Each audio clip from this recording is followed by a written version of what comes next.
Councilmember Abadamas is excused. Councilmember Mark Joseph. Here. Councilmember David Oro. Here. Vice Mayor Pierre Washington. Here. Mayor Leon Garcia. Here. Thank you. And I'll move report on closed session, confirmation of reportable action. Mr. Ross? Mr. Mayor, members of the council convened an open session at 5:30 p.m.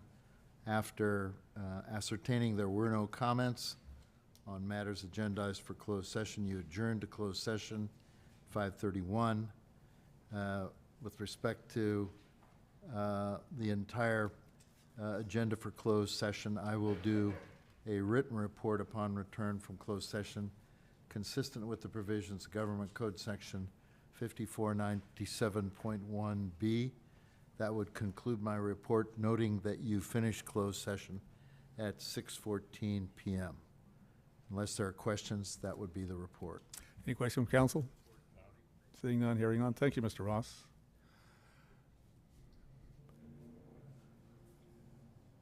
I'm hearing something on the...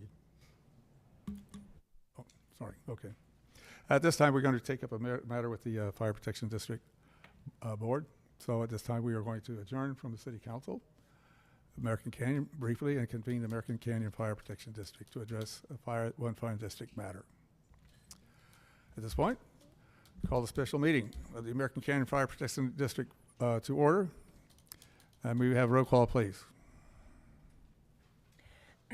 Board Member Miriam Abadamas is excused. Board Member Mark Joseph. Here. Board Member David Oro. Here. Vice Chair Pierre Washington. Here. And Chair Leon Garcia. Here. Thank you all. The only matter is the consent matter. Chief Belia, can you explain the matter before the board, please?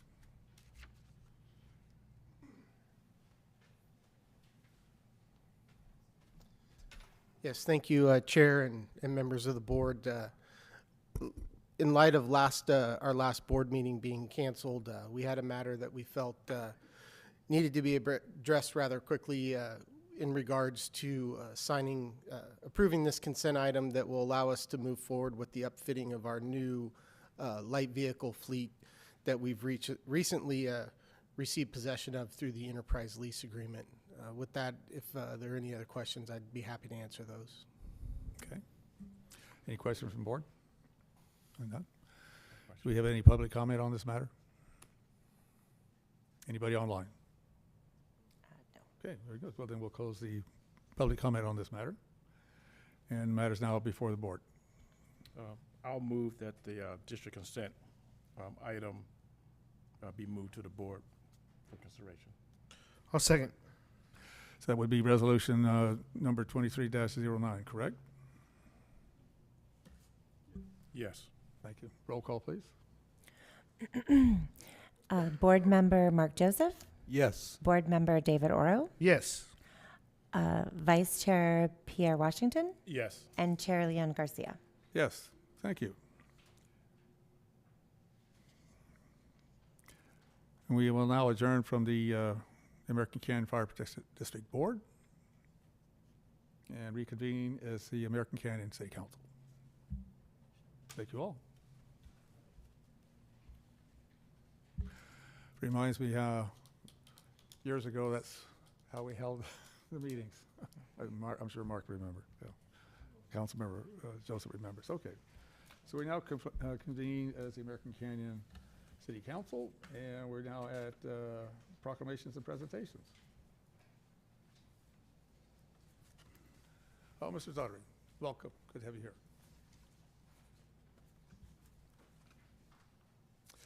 City of American Canyon Proclamation, National Fair Housing Month.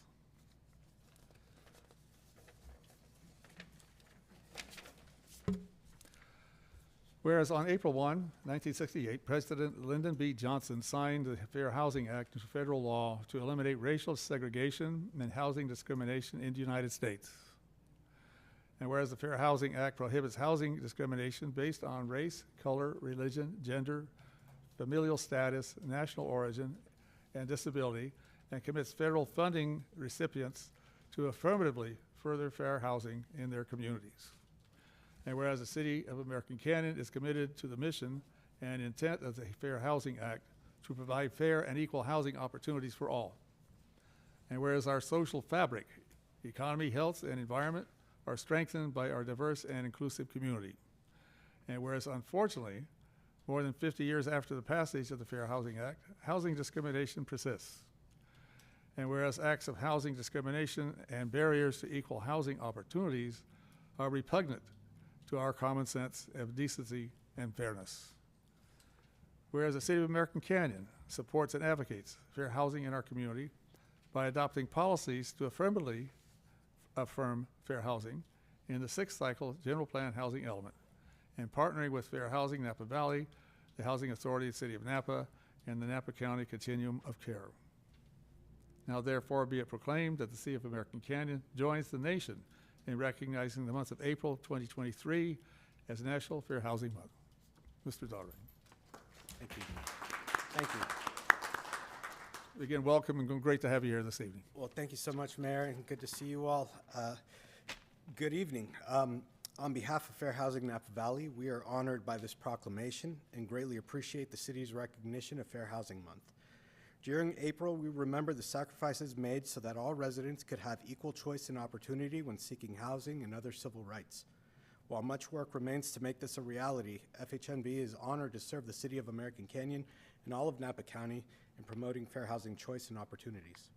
Since the onset of the COVID-19 pandemic, the challenges related to the local and regional housing crisis have been magnified and have exacerbated existing inequities regarding access to housing. This has increased the need and demand for assistance, particularly among low-income tenants and members of protected classes. Fair Housing Napa Valley is grateful to meet that need and serve the county's most vulnerable residents. But with that said, nobody does this work alone.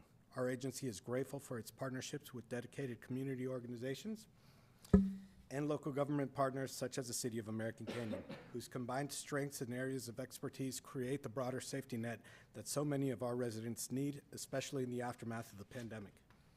Additionally, I'd like to commend the City of American Canyon for its continued commitment to meeting the affordable housing needs of its residents and to affirmatively furthering fair housing choice. Our mission to expand housing opportunities for all residents is all the more impactful when working with local government partners with the same priority. Our agency's progress and capacity would not be possible without your support, nor without the hard work and dedication of our staff and board members.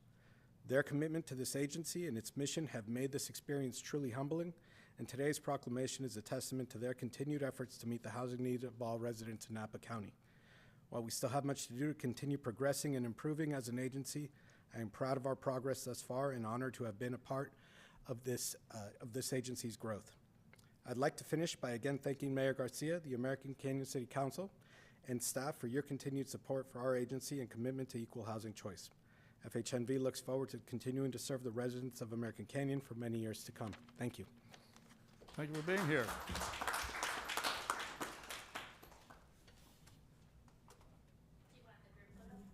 Sure, yeah. We can do that. Congratulations. We'll come around the front.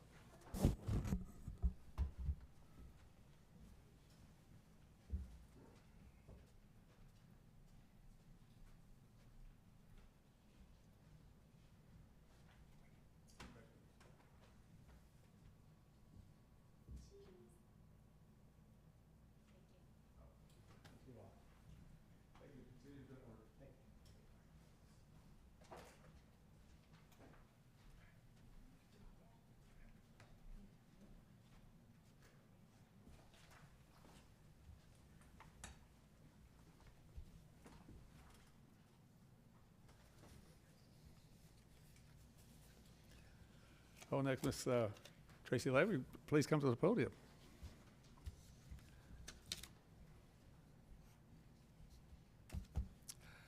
Next is the proclamation of Sexual Assault Awareness Month. Certainly a very important issue in our community, so I thank you Thank for you. the work you do and your staff. Thank you Thank very you. much. City of American Canyon Proclamation acknowledging Sexual Assault Awareness Month. Whereas News, Domestic Violence and Sexual Abuse Services is commemorating 42 years of service to survivors of domestic violence and sexual abuse in Napa County. 42 years. Before my time.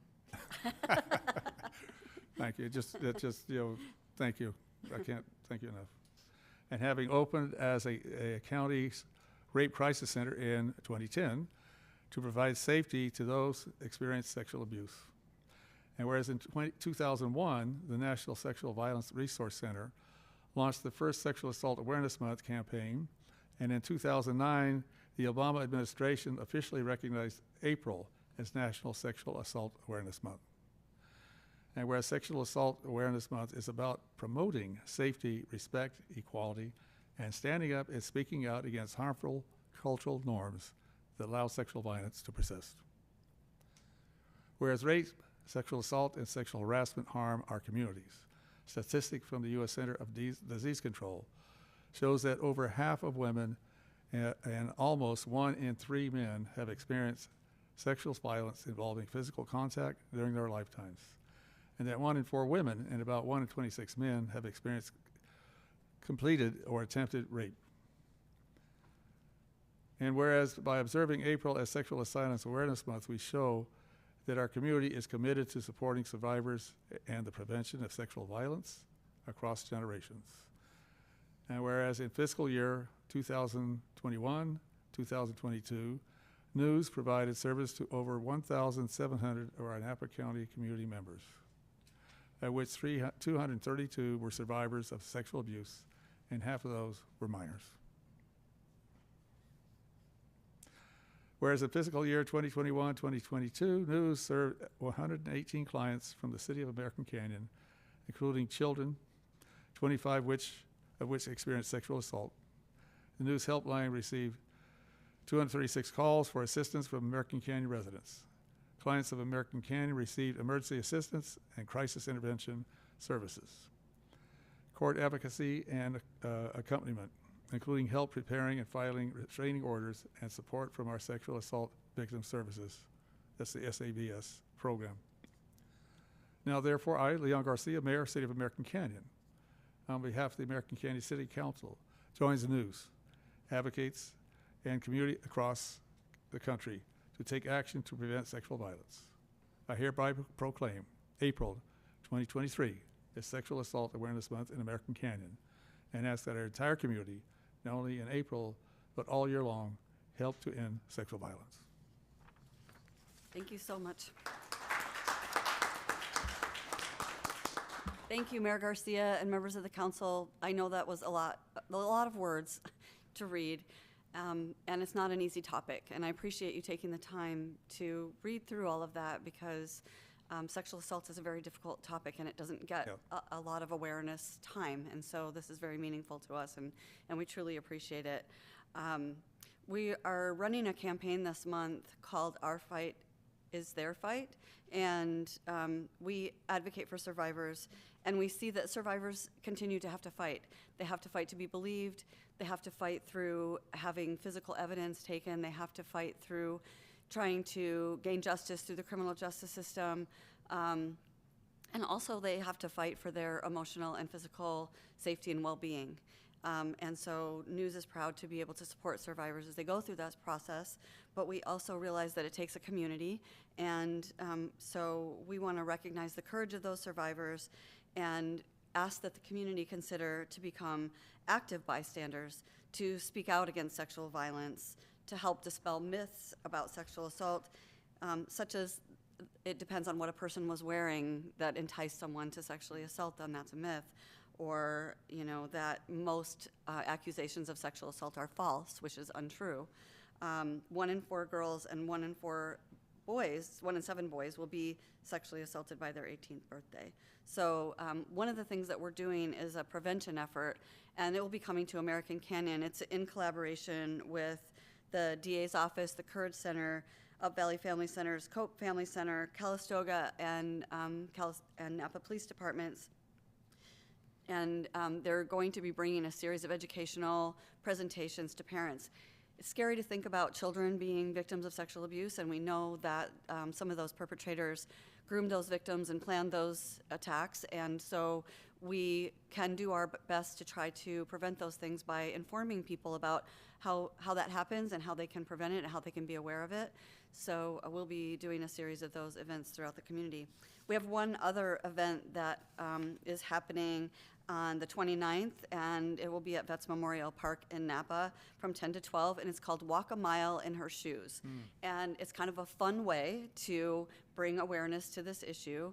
And we're asking especially our male supporters and advocates to think about coming and donning a pair of red pumps and walk a mile in those pumps to just get a little bit of a feeling of what it might be like to walk in women's shoes. So we invite you or anyone in the community to attend, and there'll be some information there and some speeches and things happening there, but we really encourage American Canyon to attend. I just wanted to say one more thing kind of off this topic, but something I'm proud of, and that is that News received a grant from the Office of Emergency Services to work on providing domestic violence and sexual abuse services specifically to the community of American Canyon, and in particular the AAPI community, because Thank we you. realize that this community is underserved. We want American Canyon to know that News is the organization, the domestic violence and sexual assault organization in our county that serves them. And we want to do a better job of making sure that we're bringing that to the community, and that people, we want to listen to the community to find out how best to serve them. So we're doing a kind of a fact-finding mission in this first part. We've talked to a lot of community members about what their opinions are about how services should be provided. We're looking for volunteers, especially from the AAPI community, to become domestic violence counselors.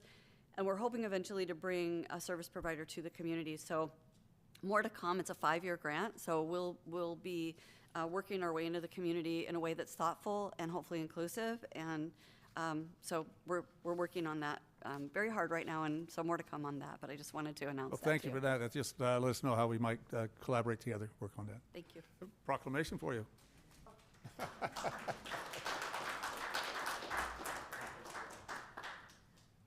you for what you're doing. Thank you. For bringing this to everyone's awareness. Thank you. Photo op? Thank you very much. Let's do a picture. Thank you so much.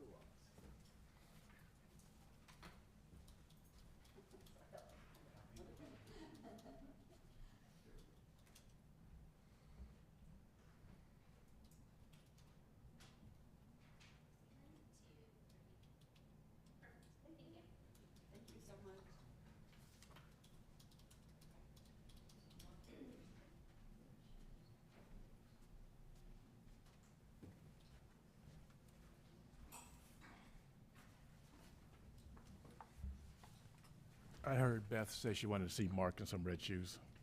I just heard Beth say she wanted to see you in some red shoes. I got a size 12 regular, so I don't know if I can fit in one. Okay, next with the proclamation recognizing April is Arts Month.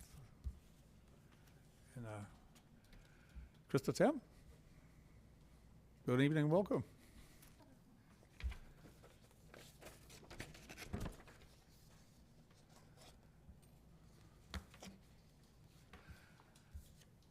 The proclamation as follows. Seat of American Canyon Proclamation. April as Arts Month, April 2023. Whereas the month of April has been recognized as a celebration of the arts and cultural community in Napa County, known as Arts in April, this countywide celebration fosters the unique, identifiable sense of place through locally produced and presented arts and the cultural programs and events, highlighting the creative talent, inspiring goals, and enriching visitors' experience of authentic Napa County culture. And whereas the arts and April embody much of the accumulated wisdom, intellect, and imagination of humankind. And whereas the arts and culture enhance and enrich the lives of every resident.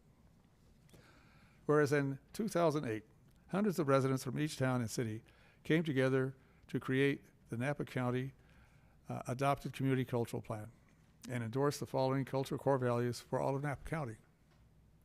Self-expression is everyone's birthright. The arts serve as a common language. The arts are critical to a healthy economy. The arts allow us to access our past, to ourselves, and to each other. And the arts give us a sense of place and home. And whereas whereas the American Canyon Arts Foundation, one of the oldest community organizations in American Canyon, continues to maintain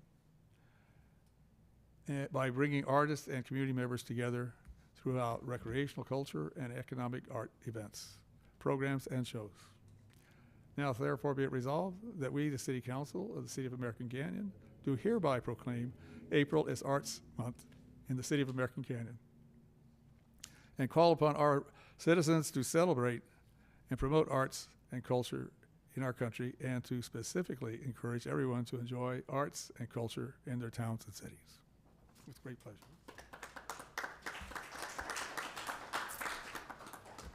Thank you, Mayor Garcia and everybody else on the council. I'm representing Arts Council Napa Valley, and we take this month to promote different arts events that are happening around the county in celebration of arts in April. And over the past, we have supported over 200 artists on our creative directory. Good. We have increased budget this year to be able to more than double the amount of grants that we're giving out, which we're going to be doing again this summer. And we just awarded in February $55,000 to artists across Napa County, with support also going into programs in American Canyon. And finally, we are in the process of working on our fourth Student of the Year ceremony, which will be coming up in June. But so far, we have, since its inception, we've supported and awarded over 300 Students of the Month and 50 Students of the Year. That's quite an accomplishment. Thank you. Thank you. Thank you. Bravo. Mr. Mayor, if I may also comment, we have two members of the American Canyon Arts Foundation Board of Directors here in the audience as well. If I could have them come up and be part of the photo op. Well, I'd also recognize Councilmember Joseph. How many years have you been on the Arts Foundation? I think I'm the longest right now. It was actually Fran who roped me into it, but Okay. it's all her fault. Well, it's a great honor to give this to you. Here we go. Thank you. Can we get a picture now?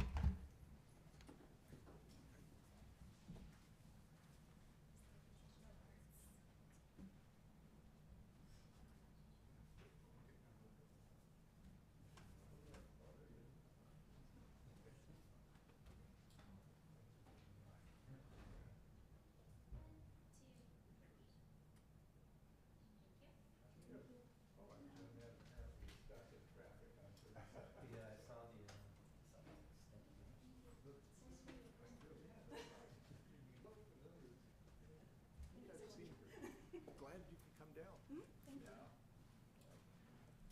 Awesome, thank you. I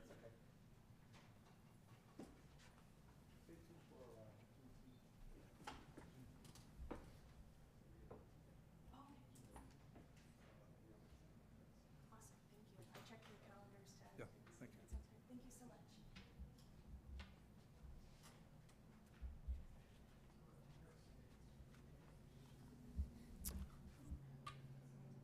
Okay, thank you, everyone.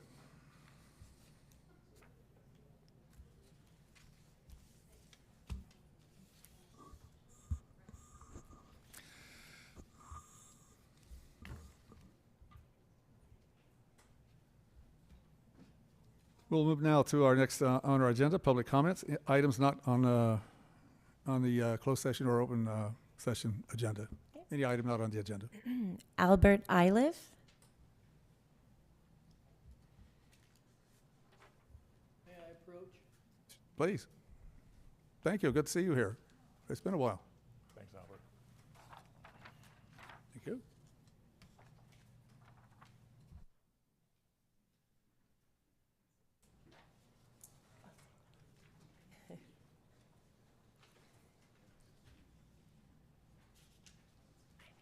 As you look on this, Please go to the microphone. fire hydrants are all circled. What I'm asking about is I live at 260 American Canyon Road, mobile home park. Last year, the water was turned off 6 times that I can remember. The last 2 times, the temperature was in the high 90s, low 100s. Fire hydrants are not close to a lot of mobile homes in there, and they're all wooden. And if you've never seen a mobile home go on fire, by the time the fire department gets there, it's gone. I've seen 3 of them now in there since I've lived there to go up. And the last 2, the 123 that I got a square around, rectangle around, it got fire in the laundry room, and they did save part of it, but it's smoke damaged. The one with the X on it, they've had to replace that. That was 2 years ago. And the fire department couldn't find the fire hydrants. For one, there was a bunch of weeds around them. 2, they're not painted every other year with a fluorescent yellow paint like it's supposed to be. And 3, they don't flush the fire hydrants. So once the fire department hooks up to them, are they going to work? What I want to know is when the water is turned off, what is a manager supposed to do? Are they supposed to call and have a tanker stand by? Now, I've never seen the blueprints. County must have them, or you guys have them, but there should be shut-off valves for each one of these streets. I don't know. I've been there for about 23, 24 years, and there should be shut-off valves for each street. So when the water is turned off, it's turned off in that street, not the whole park. Because if we do get a fire and the wind is blowing like it was last summer, it blew every year, every day almost, ambers are going to go over to that wooden apartments that's next door to us, or back behind us, which is in Canyon Creek, and that is all wood. And then across the road, you have Bellagio. So I'm asking for some help. We have a lot of seniors that is there that cannot move fast and that are on oxygen. So I'm asking help from you guys.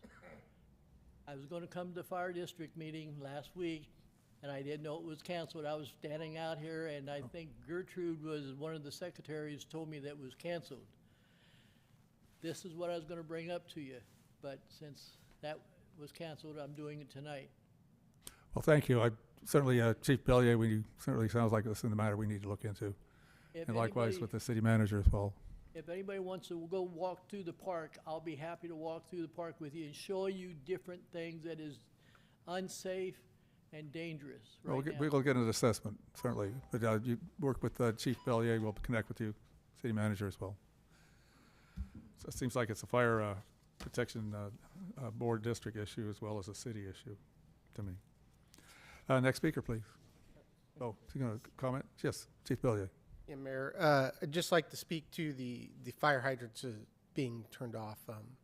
So American Canyon, the park in question, the fire hydrants are a private water system that is fed off the city's water line. So they've had to, over the course of last summer, conduct a series of repairs, leaks, and so forth.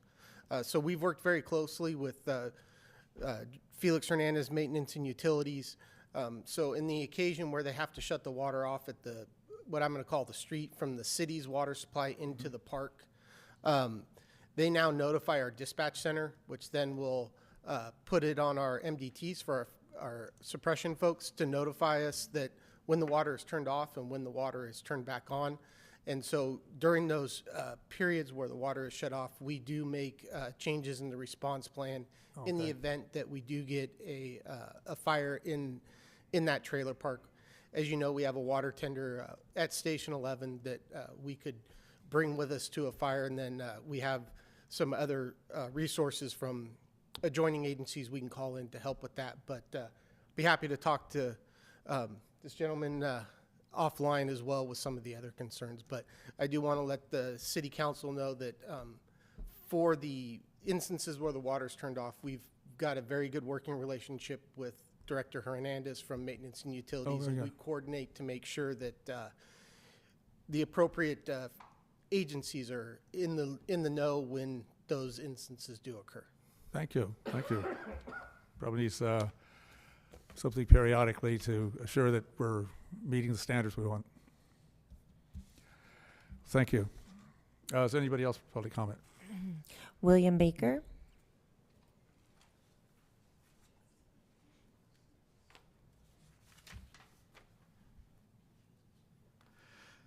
Good evening, Mayor and City Council members. Good evening, welcome. This morning, I wrote to you an update of our GoFundMe campaign intended to pay for upcoming legal expenses of the SECA ADR arbitration negotiation to be held in Solano County in early May. Over the past weekend, our campaign has already collected more than 10% of our goal of $5,000. Progress of our fundraising is available online on the GoFundMe campaign page shared with you today. We now have just this month of April to meet our goal. We have just begun our campaign and plan a door knock in the neighborhoods near the Veterans Memorial Park. This is good old-fashioned printing out flyers, knocking on doors, and leaving flyers on front doors and mailboxes. Just like when my father had me walk my neighborhood with flyers and a petition on a clipboard to the city council about a project he opposed, I am now following in his footsteps, getting out the word and doing my part in the democratic process. So I guess knocking on doors and asking folks for their signature in support of this or that cause is built into my DNA. I'm pleased to share the skills my father shared with me so many years ago with my neighbors of American Canyon and Vallejo. As noted in my email today, we have a fundraising goal of $5,000, all of which will be used by our legal advisor for the upcoming ADR negotiation. I have shared with you our three main goals for this arbitration. A number of you commented that this was a promising development and a more positive plan with reasonable requests and restrictions, and a win-win. We also feel these goals will be a win-win solution for the project being built next to our city park. I am now formally asking the city to consider our request to underwrite our fundraising efforts. Please place this topic on the City Council's April 18th agenda to vote on. Finally, I am now also challenging each of the members of our council to make a personal commitment to this campaign and support our efforts. Now is the time the City of American Canyon and you, our city leaders, to get out your pocketbooks in support of protecting its parks and neighborhoods. Join us. I have the QR code available for anyone interested to know more. Thank you. Thank you. Anyone else for public comment? Items not on the agenda? I have no other cards and no one online, but looks like Fran has a comment. We got members of the audience.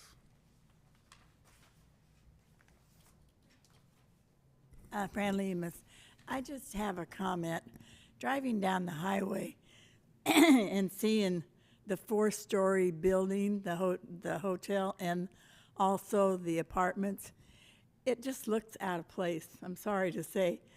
And I think we've met our quota for low-income housing, according to the slide that you showed last week. So I don't know why we're putting more apartment buildings with 4 stories high in our city.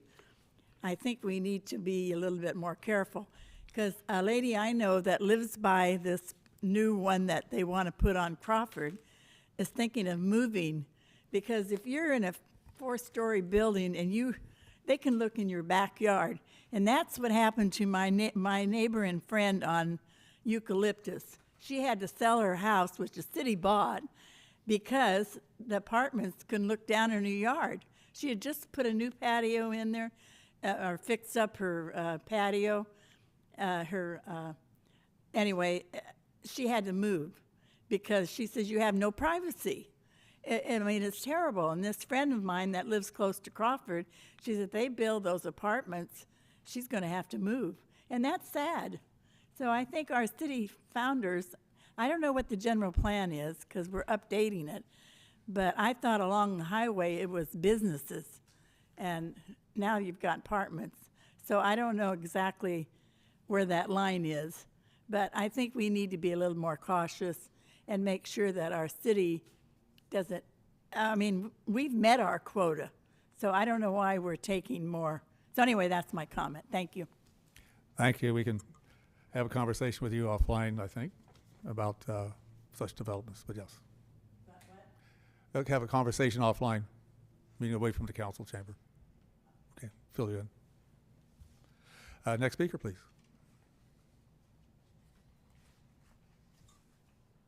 Hi, everyone. I'm Janelle Selleck, Executive Director of the American Canyon Community and Parks Foundation. Good to see everybody. I just thought I'd stop by and share a couple updates and invitations. First of all, I want to say a big thank you to Felix and Pam and all the folks at the water treatment plant. We're about halfway through our spring session of Watershed Explorers, which is a 3-part series that gets kids out of the classroom and into wetlands for hands-on learning. So we've served about 150 fourth graders so far, and we have about 150 left to go. The folks at the water treatment plant have been really supportive, even with our very interesting outdoor weather that we've been having. One thing we know is that the kids don't like to cancel. The kids like to get out and learn hands-on no matter what. And all the folks, all of our partners, including Pam and Felix, have been really supportive and about getting out there no matter the weather. So we really appreciate it. It's a great program. I encourage you all to come out and participate one day. Just reach out and I'll share dates with you. We just wrapped up recruitment for our 2023-2024 teen play team, which is a youth mentor program that involves about 26. We had 28 applicants this year, and we're going to be able to take all of them. So these high schoolers will work with us for a whole year. They develop mentorship and leadership skills while volunteering and learn all about outdoor and nature programming. We look forward to Earth Day coming up, and I think we'll be back next week for that. So we look forward to partnering with Parks and Rec, who's doing a volunteer project, and Napa Valley College, and all sorts of different environmental partners who will be down at Wetlands on April 22nd. And beyond that, we have a pollinator hike scheduled at Newell, so hopefully the trails will continue to dry out. In partnership with RCD, come on out and hike the trail and learn all about our local pollinator plants and insects. And then we look forward to unveiling the mobile classroom, hopefully within the next few weeks, hopefully by Earth Day, but definitely within the next month. So we're really excited. That's a state-of-the-art mobile outdoor, we're calling it a Trailside Learning Center, funded completely with monies raised during Evening at the Ruins last year, and we're getting ready to unveil it. It's going to be an incredible asset to the community, and we look forward to supporting the community with that. So more to come, but follow us, acparks.org. We have a great email newsletter. And actually, one last plug, we did just wrap up Membership Month. We encourage you all to become a member. We're a 501c3 nonprofit organization completely funded by community support, grants, and private donations. So check us out and come on out and support us. Thank you. Thank you for the update. You've been very busy. A lot of good things happening. And hopefully the weather holds as we have today for the remainder of the month. Okay, anybody else for public comment? Anybody else in the audience? Seeing none? Nobody online? We'll No close one public online. comment. Moving on to agenda changes. We have a consent calendar, council. If there's no need to pull anything, we could accept a motion to accept the consent calendar. Mr. Mayor, I'll make a motion, we accept the consent calendar. I'll second. Motion second. Roll call, please.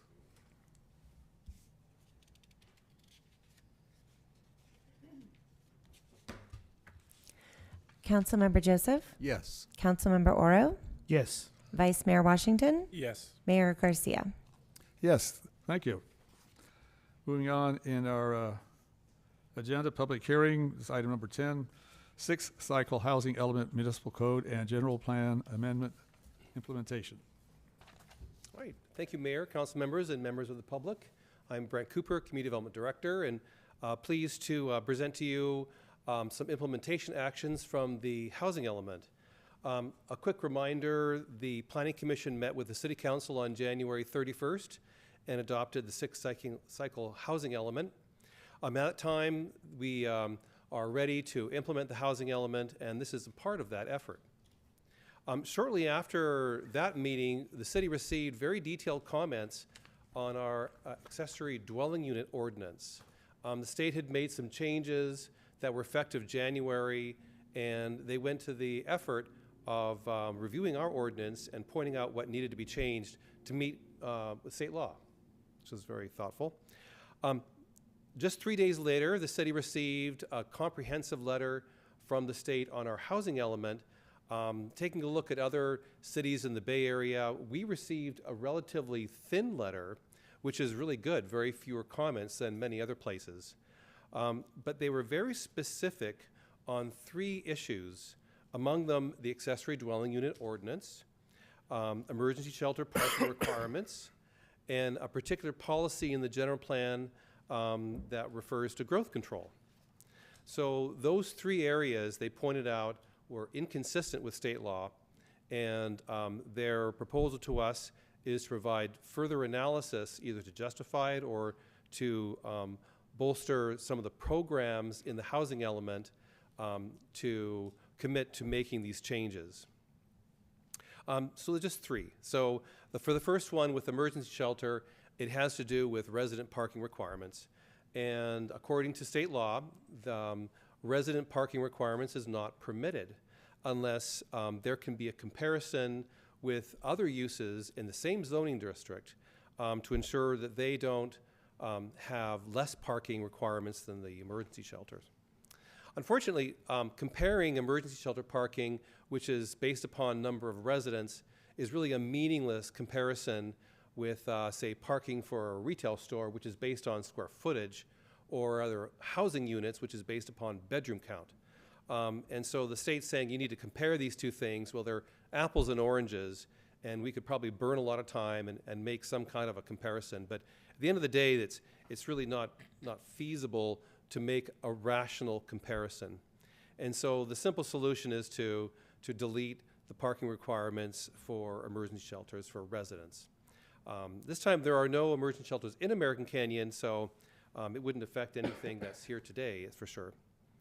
And at the end of the day, it's a state law, and likely what would happen should we try to make a comparison, the state would respond that, well, we're inconsistent with state law. So this is sort of a sort of cut to the chase amendment to comply with state law and get us through that part of the state's review on our housing element.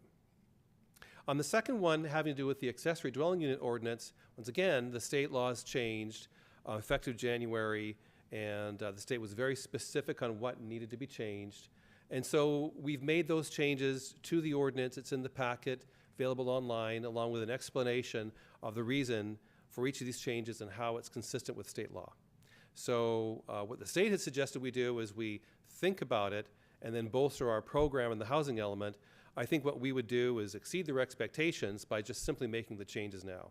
I think it'll just save us a lot of busy work, explaining things, and then coming back to you in a year and doing what we're doing tonight. So we'll just get that taken care of, scratched off the list, and move on to the next item. The third and final item under this agenda is a 1990s era growth control policy. And the state pointed out that it specifically talks about limiting housing units. I'm sorry, Fran.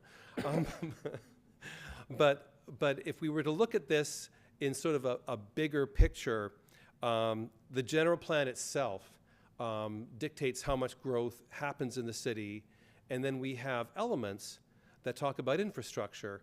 And the goal is to have an internally consistent general plan that matches the development along with programs and policies to pair it up with infrastructure. And examples for that would be our urban water management plan. Erica's not here, but she has the local roads and local safety road plan. We have our bicycle master plan. We have a host of implementing programs and policies that provide this connection. We have impact fees for parks, for water, for sewer, for a host of things. And so there is, in fact, rational planning without having this policy. This policy actually hasn't caused any changes in decision-making, to my knowledge, over the time I've been here with the city the last 15 years. And so removing this goal will address an item that's on our list from HCD and move us closer to getting a rapid certification. I also want to just sort of mention as well that all of these programs that the state had pointed out are also mentioned in the housing element. And so it really is consistent with state law. We'd already earmarked it. The state made the point of suggesting these are really important to them. So this item here would take care of some items that's important to the state and move us closer to getting our housing element certified. In which case, it's a good thing to have your housing element certified, because the longer we go without a certified housing element, the longer the risk is that we lose our local land use control more than state law is doing already. So with that, I'll turn back to the council and answer any questions you have. Thank you. It seems like you come up with a plan to expedite getting this resolved. Thank you. Council members, comment? Sorry. Councilmember Joseph? Yes, well, I appreciate your presentation, and as you know, I've talked to the manager and yourself on this, and it is a little frustrating. The ADU stuff, I don't think I have that much of a problem with. The growth policy, I kind of have a problem, but I see your counterpoint, which is we can do the things we need to do. You know, the parallel road strategy needs to be built, period. Should have been done years ago, so we kind of more or less ignored our growth policy anyway, so no problem getting rid of that. The emergency shelter one does bother me for a couple of reasons. Just as we have reservations about the Broadway project, in part because it has so few parking spaces, so too does it, it sounds like that's kind of the state's fault, because they've said, you know, you get spaces for your staff and that's it. So kind of the sad reality for me is my biggest beef with the Broadway project is a state mandate. And as much as I'm partial to rattling a saber at somebody, I just don't feel like we're going to beat the state up much. But it does make me wonder if there was an emergency shelter in a commercial zone, how would we calculate parking spaces if somebody showed up and said, I want to put in a 20,000 square foot commercial project, and we would calculate a parking requirement based on square footage? Oh, that's correct. So theoretically, we could say if somebody showed up with a 4-story emergency shelter that constituted X square feet of space, we could say, okay, you've got to have your space for staff plus X number of spaces because you're that's what the square footage translates to. Is that something we could argue if there was ever going to be an emergency shelter proposal? I think that the difficulty in comparing this is we would have to compare anything to a hypothetical. Yeah.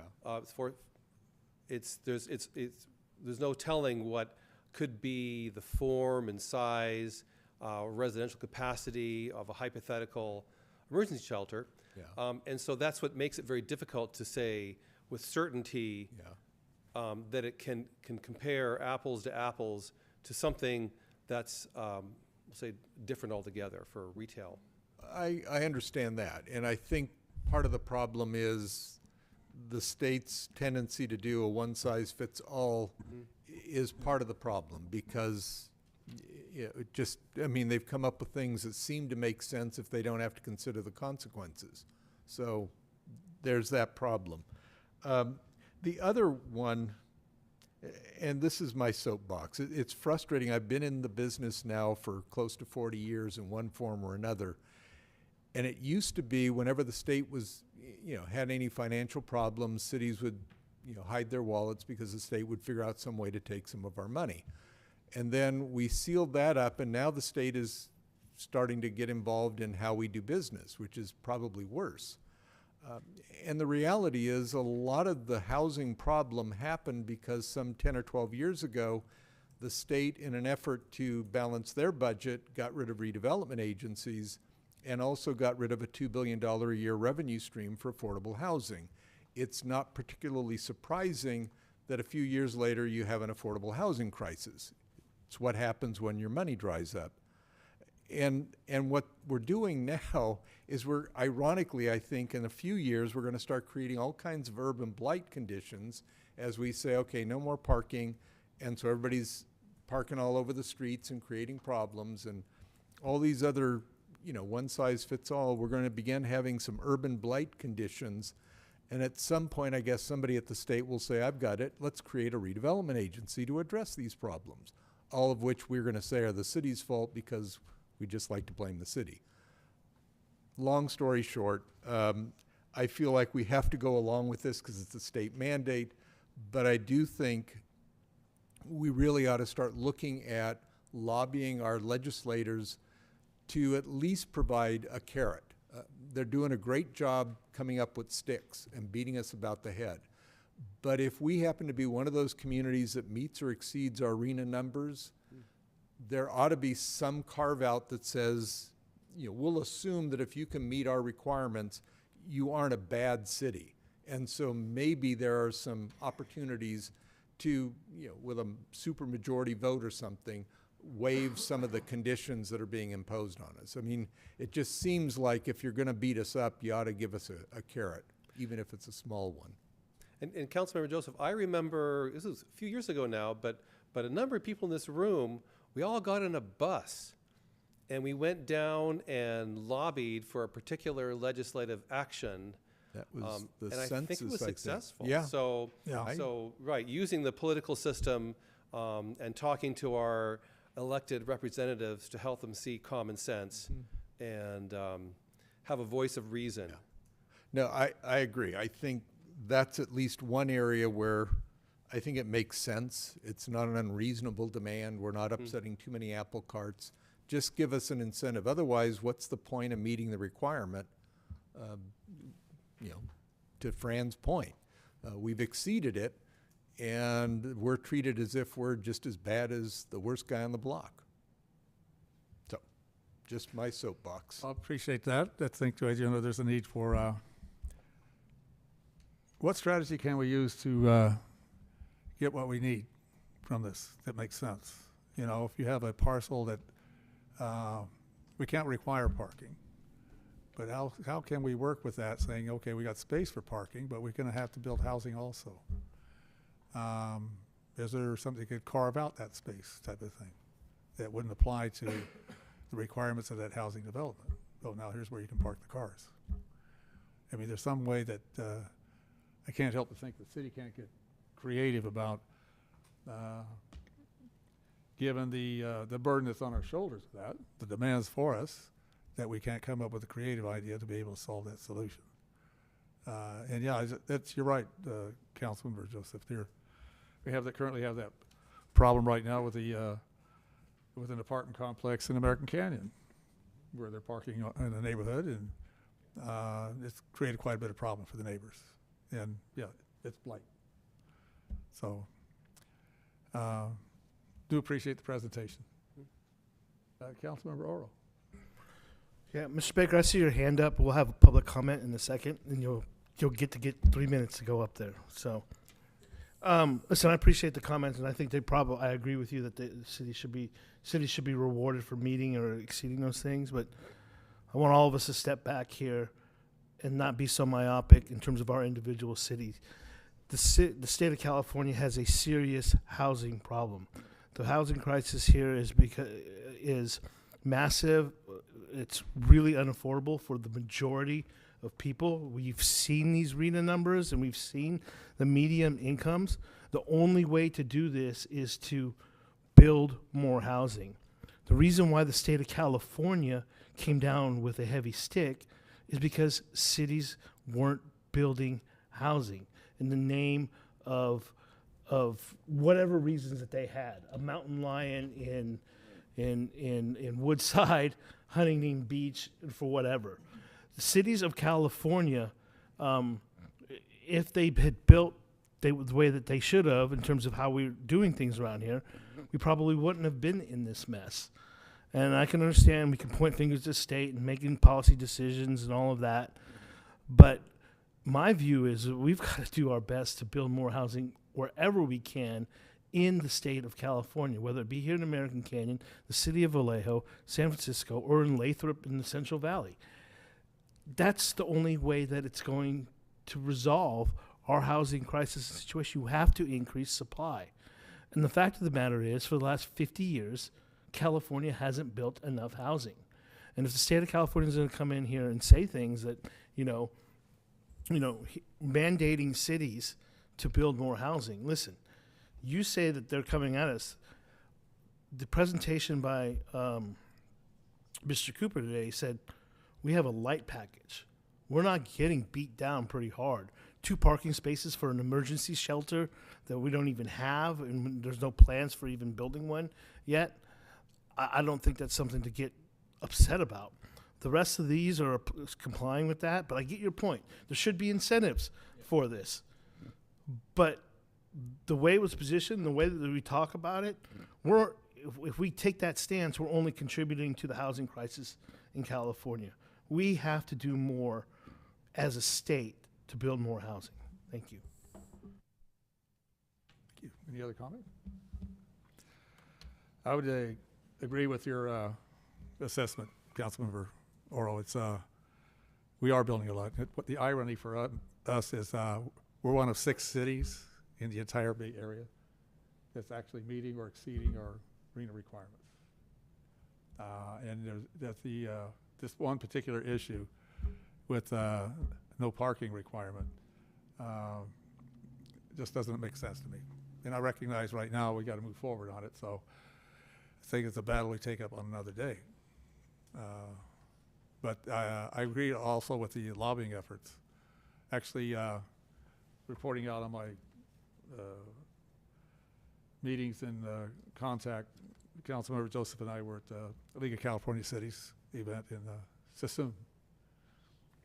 Representatives from the North Bay Division being there. And 2 issues was, housing and homelessness. That seems to be the topic that the discussion in community after community these days. And certainly, Lori Wilson, who's now an assembly member, former mayor of Sassoon, was there. And certainly somebody, when you talk about lobbying to get what we need, I think there's an effort there. So, is that Councilmember Joseph? I just want to clarify. First of all, I agree with Councilmember Oro. We have to do our part, and obviously we have done our part and will continue. And I certainly recognize there are bad actors who try to come up with mountain lions as an excuse not to build houses. The real again, just because I've been in this business for so long, we shouldn't necessarily say it's because cities refuse to build houses. 10 years ago, 12 years ago, the state got rid of a $2 billion a year revenue stream that was earmarked for affordable housing, that anybody with a redevelopment agency had to spend those earmarked dollars. And so the affordable housing crisis occurred after they got rid of redevelopment. So it was a state action that ultimately triggered the problem we're dealing with now. It's aggravated by bad actors, yes, but it's fundamentally a state action. Be that as it may, we do have to go through with this. I think the parking is a mistake, but it's the state's decision. But I do think we need to either individually or as a council work with our state legislators and talk about some kind of a legislative incentive, again, based on you got to meet your numbers. You can't just ask for a favor and all that. You got to meet your numbers. But if you do, we ought to have some ability to assess each of these mandates and decide whether it works for us or not. And, I would welcome any help from any of my colleagues. Well, certainly. I totally agree with you.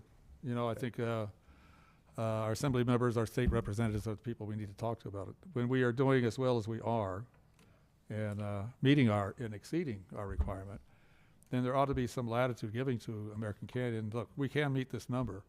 This is what we need to do to meet the number. Yeah. The parking is essential, and we can take care of that. Okay. We ready for public comment? Yep. Public comment, please. Thank you. Thank you, Mr. Cooper. Do you have a comment on this matter?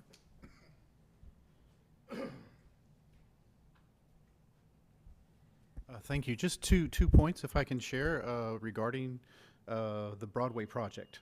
The Broadway project is as it was applied for to HCD. This is an apartment building. This is for permanent housing. This is not a shelter. This is not temporary. This is a place where people will have a key, they can have an address, they can get their voter registration mailed to that address. So this is an apartment building, and according to Vallejo Building Code, apartment buildings must have, I believe it was either 1.1 or 1.2 parking spaces per unit. So that building needs to have 50 plus parking spaces. Can the city give an abeyance for that? Yes, they can. But we need the city of Vallejo to recognize that this is an apartment building, and there are going to be people living in that building permanently. So it's not a shelter, and it's not like a rehab center, which is usually referred to as a supportive center. So that doesn't, like a hospital, doesn't necessarily have to have one parking space for every bed or anything like that. So that's one thing. The other part that I may suggest on our current water problem, and working with HCD, is if we get all these gold stars, as we are actually accomplishing their goals by having affordable housing, I think it would be proper to address to HCD that actually our neighbors next door are holding the water supply for those buildings back. And can HCD provide some assistance for us to get the water that we have contracted to supply to the buildings that we are currently building that don't have it?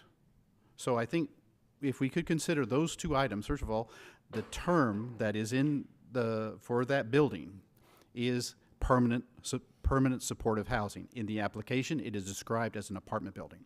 There's another project further down on Broadway, near the place that sells rocks, the Crown building material place. That is called a navigation center, and I believe that is called a shelter. So there'll probably be no parking there. So that's a completely different thing. So please consider those two items, which are kind of tangential to your presentation. Thank you. Thank you. Any other speakers from the audience? Anybody online? There is no one online. Okay. So, council, any further conversation? Let's move on to action. Yeah, if there's no other comments from my colleagues, I'd like to make a motion to accept a resolution number 2023-00, next in order, a resolution of the City Council of the City of American Canyon deleting General Plan Goal number 18, growth control policies consistent with the current state law. I'll second. Motion second. Roll call, please.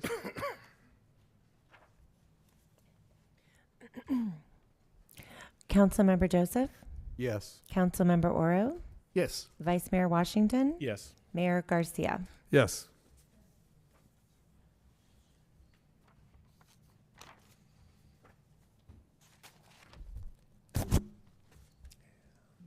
You got one more, Pierre? You gonna do that one? Oh, yeah. There's, he mentioned the three that we have to address. Looks like the second. You waive the first one? Wait, the first reading.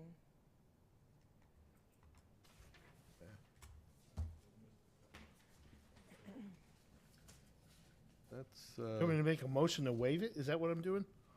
a motion to waive first reading and read by title only and adopt an ordinance, number 23, 2023, next in order, an ordinance of the City Council of the City of American Canyon, amending the American Canyon Municipal Code, Chapter 19-38, emergency shelters, and Chapter 19.39, accessory dwelling units, consistent with current state law. Second. Motion second. Roll call, please. Councilmember Joseph? Yes. Councilmember Oro? Yes. Vice Mayor Washington? Yes. Mayor Garcia? Yes.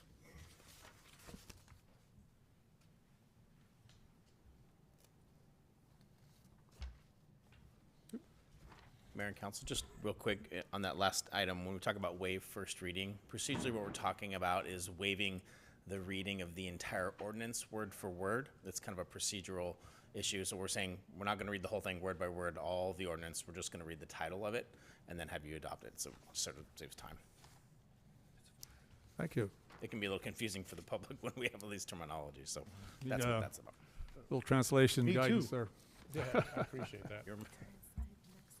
All right, we completed our business with that one. We'll move on to the next one.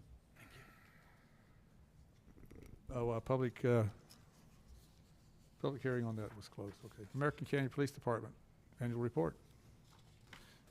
Good evening, Mayor and Council and members of the community. Rick Greenberg, Police Chief.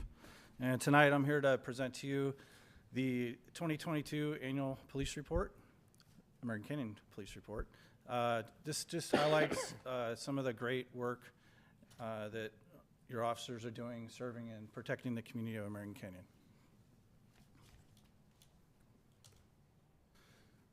So this is just a department overview of staffing. Currently, we have myself, 4 sergeants, 2 traffic officers. Those are the officers riding around on the Harleys, issuing out traffic citations and handling traffic accidents. And we have the 2 canine handlers, 2 school resource officers, 1 community resource officer, and then 12 regular patrol officers.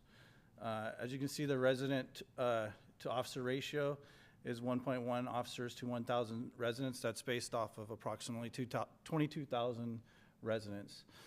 If you take away myself and the 2 SROs at the school that aren't actually on the streets patrolling as much, that's where we come up with that ratio.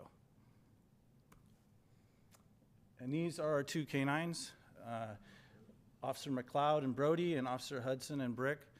They both started down here in American Canyon approximately 2 years ago, about when I started, and they're doing a great job. And we had a nice photo op out at the ruins. Community outreach, this is huge for us and for the community. These are some of the sections of community outreach that we focus on. First, the Property Managers Association.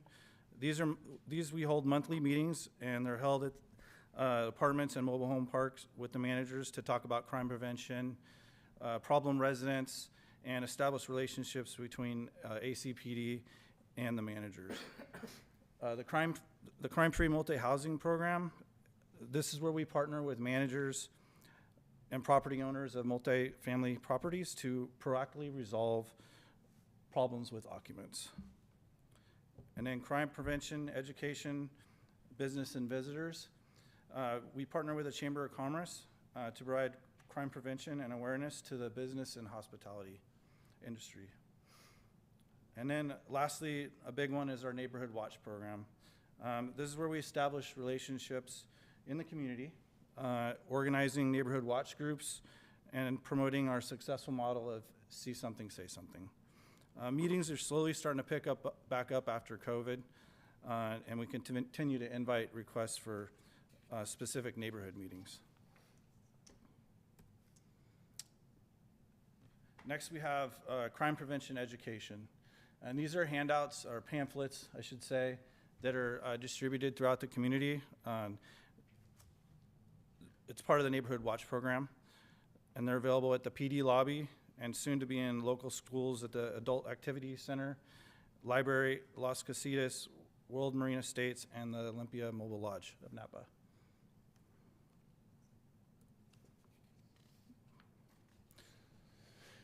Community outreach, that's, we have the 1 officer at ACPD that's in charge of community outreach, and she's the one that helps coordinate National Night Out with city staff.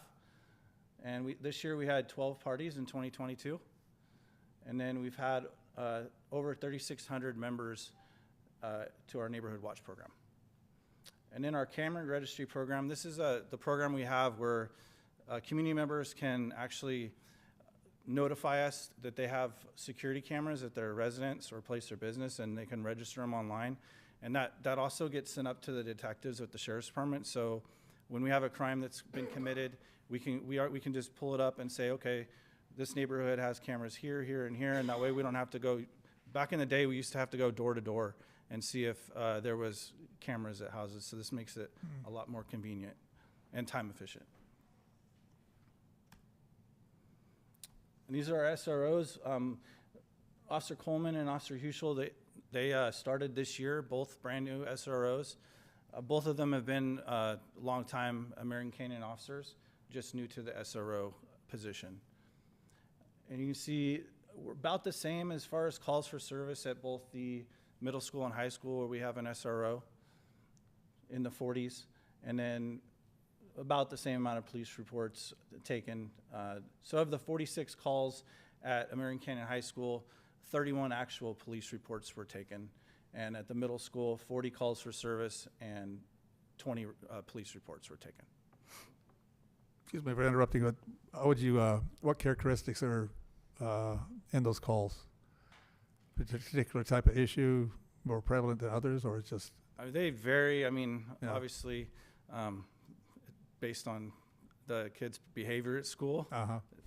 You know, they vary from your high school fights, arguments between teachers, arguments between students. Some of them could be, you know, vehicle accidents, stolen backpacks, cell phones, that type of thing. So it's a variety. There's not like a one big, big issue. Thank you. Yes. And then the other positions we have at ACPD are our 2 police technicians, and they're the ones out issuing parking citations, towing abandoned vehicles, and so forth. And then our records technician was a new position in 2022, which we contracted with the Sheriff's Department because they already have that position, and they basically work the front counter at ACPD, issuing the release forms for towed vehicles, giving out police reports, answering the phone, and so on. And some highlights of the police technicians' work: they had 456 vehicles tagged for parking, 29 vehicles towed. Of those citations, 81 were handicap violations, where folks were parking in handicap zones that didn't have the proper placards. And then this photo is of our child safety event at Walmart, and we coordinate with CHP and other agencies, and we inspect child car seats and make sure they're installed properly, and then we also provide them to the community at that time as well.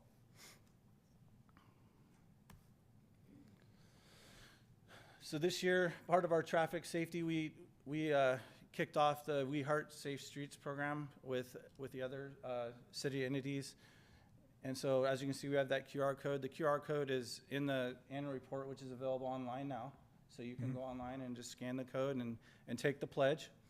And along with that, this year, we at American Canyon Middle School, we started up a student crossing volunteer program.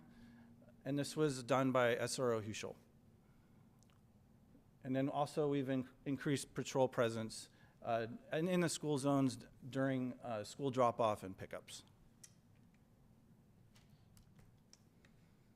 And this is a big one. This is our traffic citation stats, crashes, DUI arrests, and I'll just kind of highlight some of them. I won't go through them line by line. We more than doubled, so I should back up. Earlier in 2022, it was brought to my attention by several community members that they would like to see more enforcement on local roadways and not just on Highway 29, you know, the main artery running through the city. And so I passed that information on to our traffic enforcement unit, and these stats clearly show that they were out there, you know, basically patrolling the local roadways more, along with Highway 29, because we can't just leave that out of the equation. So I'm going to highlight some of them. We more than doubled the citations on local roadways, nearly doubled the citations on Highway 29, more than doubled the citations for stop sign violations, and this is people running stop signs. Speeding violations, we more than quadrupled those statistics in the past 3 years. And then we doubled the amount of cell phone violations. With all these citations, the collisions on local roadways still slightly increased. 29 collisions did slightly decrease, and injury accidents also decreased. Chief, on the speeding, is that local streets or all streets? That's combined. Okay. But theoretically, there aren't a lot of speeding on 29, especially during peak hours, so arguably a good chunk of those speeding tickets are probably on local streets. Yeah, during the morning hours, obviously in the evening hours on 29, you're not speeding unless you're driving on the shoulder. And you can't drive on the shoulder. Which is illegal. Right. And then lastly, I just wanted to highlight that 3/4 of the collisions are all non-injury. 3/4 of them.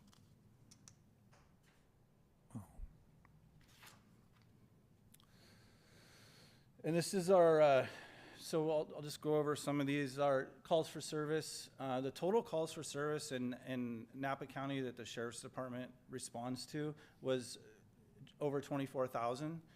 And as you can see, 16,000 of those were in the city of American Canyon. So our clearance rate for violent crimes was 76%, and property crimes was 43%. And as you can see on the next line there, the state clearance rate was well below that. So we're doing really well in that area. Chief? Solving crimes. Yes, So sir. I read that a couple of times on my own. Explain to me what clearance rate is. Is it a better higher number or is it a better lower number? So it's a better higher number. So clearance rate is crime solvability. So when we say violent crimes, we're talking about, like domestic violence, homicides and that sort of thing. And then property crimes is obviously like catalytic converter thefts, stealing from Walmart, breaking into your car, that type of thing. So you want to have a higher clearance rate because you're solving more crime. So you can see, as comparison to the state average, we're well above that, which is great. 25 incidents did require use of force. This is where we had to go hands-on with somebody to get them into custody, or use some sort of lethal device to get them in custody. And then we had 21 individuals were taken in for a mental evaluation. Chief. Sir. I was just going to mention that one of the things that I noticed, and I know that you didn't put it on here, but and a lot of folks probably don't realize this, but you guys catch a lot of people committing crimes in progress, which is really, really good. This versus a cold report where you just going out taking the incident report. And just recently, I had somebody from American Canyon Storage, I guess Cindy and Walter, approached me to asked me to tell you thank you for catching the 2 guys that burglarized their storage area. But it's that in progress stuff that a lot of people don't realize. One, the safety issue with against the officer of responding to something where they actually catch somebody in progress. So hats off to your team for stuff like that. Thank you. I will definitely pass it on. And just to touch on that, I know I've met with a few community members offline and at meetings and whatnot, and talking about proactive policing. And so I'm a huge supporter of proactive policing. And that proactive policing is not sitting around waiting for a call to come in, waiting for someone to call in at 8 o'clock in the morning when they're on their way to work and they find out that their catalytic converter is stolen. And when they start their car up and they hear a loud noise. Proactive policing is out there patrolling the streets, at 2 o'clock in the morning when everybody's asleep, and catching the bad guys in the act. So I'm a huge supporter of that. So thank you for bringing that to my attention. And these are our crime stats. And like I said, I won't go over each one. I'll just kind of highlight some of them. This is the second year in a row we've had 0 homicides in American Canyon, which is outstanding. 1 is too many. I will note on that the 2020 homicide that we did have at Safeway is currently in jury trial right now, and I don't want to comment on any further on that, just because I don't want to jeopardize that trial.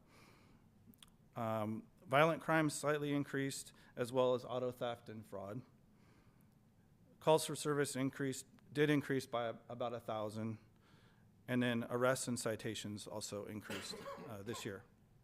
And a lot of those arrests, like Councilmember Washington pointed out, were a result of proactive policing.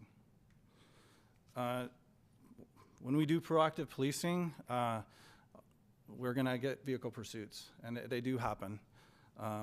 We can't control when they start. We can control when they stop, either by terminating them or continuing, and that's up to the on-duty supervisor to make that decision, and on the officer themselves, because they're the one there seeing it and not just passing the information along. So we're up on pursuits this year, and I don't have stats for 21 and 20. Last year, it was brought to my attention that it would be a good idea to start documenting how many pursuits we actually terminate. And so I started doing that in 2022, and you can see that we had 67 total pursuits, and 15 of those were terminated for various reasons.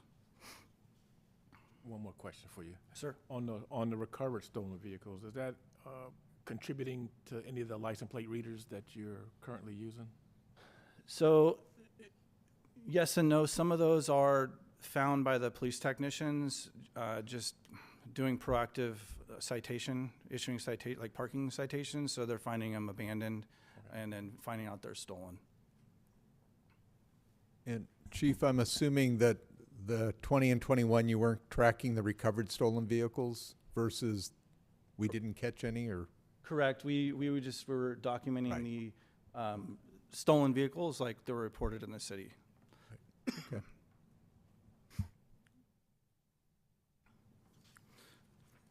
So in the annual report, these are just some photos of some significant cases. A lot of the significant cases did involve firearms, and I just wanted to highlight that there was 32 illegal possessed firearms that were taken off the streets in American Canyon. But I don't want to get everybody, panicked. The majority of these firearms and associated arrests were not involving American Canyon residents. The majority of these cases were proactive policing, vehicle stops, suspicious vehicle checks, and that type of thing.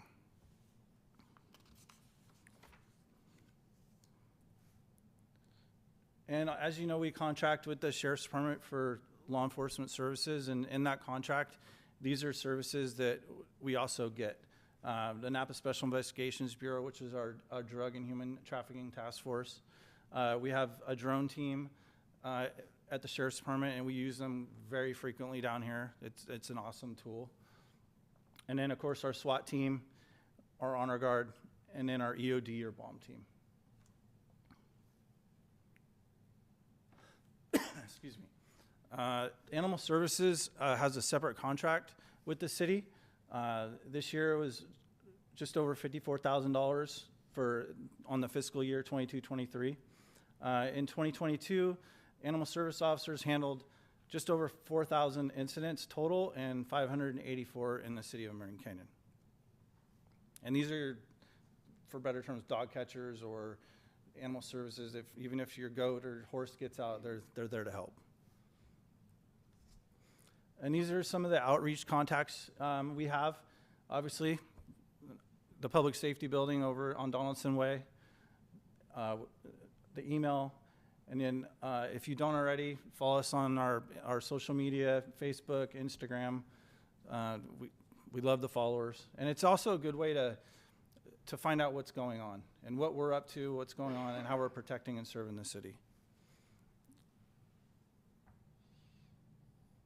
So I threw this in here this year just to kind of give some updates on what we're looking forward to in the next year. The Bike Patrol program. We already currently have 2 bicycles being outfitted, and we're hoping to kick off the Bicycle Patrol program on May 20th during the Bike Bash with the kids. And then also at that same time, we're going to start up a bike registry. We had it several years ago, and I don't know why it went to the wayside, but this is where folks can register their bike serial numbers with us. That way, if it's lost or stolen in the community, we have a way of contacting who it belongs to. So we're also going to kick that off on May 20th. And in our police cadet program, we're looking to start that up after July, and we're going to try to start off with 4 high school age cadets, and they're going to help out with various events in the city, traffic control, and it's also good career development as well. And that's it. Any questions? Thank you for the presentation. And thank you to all our officers for the great job they do for American Canyon. Thank you. And all our staff. Thank you. I'll pass it along. It raised something, maybe an opportunity in my mind. The group COAD, that's Community Organizations Assisting in Disasters. And one of the programs they have is Map Your Neighborhood. So it's like, if the power goes out, anybody on a medical device, anybody know first aid, what type of assets you have. And I think it would be helpful to have information with our police services that you're trying to generate in the neighborhood. Put that information together with them or vice versa. But, I think it gives me a sense it's a more complete picture. Our police department's done excellent work. We also have another opportunity here in terms of when there's a disaster, an emergency, then it's going to impact everybody in multiple ways on that. So looking here at our American Canyon CERT representative. How you doing, pal? You know, we part of what we do also is go out and check how people are in neighborhoods. You know, who's on a medical device, who has the need for oxygen, who has things like that, so they can report that out, and that comes forward and is a way of expanding that service. But yeah, it's very good presentation. Thank you. Thank you. Councilmember Joseph. Yes, thank you for the presentation and for your crew. One of the areas in the last election, a lot of people were upset about local traffic issues, you know, running stop signs, speeding, the whole 9 yards. So I really appreciate the numbers. It's gives me some ammunition to, you know, when I'm talking to locals to say, look, our cops are doing a job, they're doing what they're supposed to do. So thank you. Thank you for the presentation, but particularly thank you for the numbers.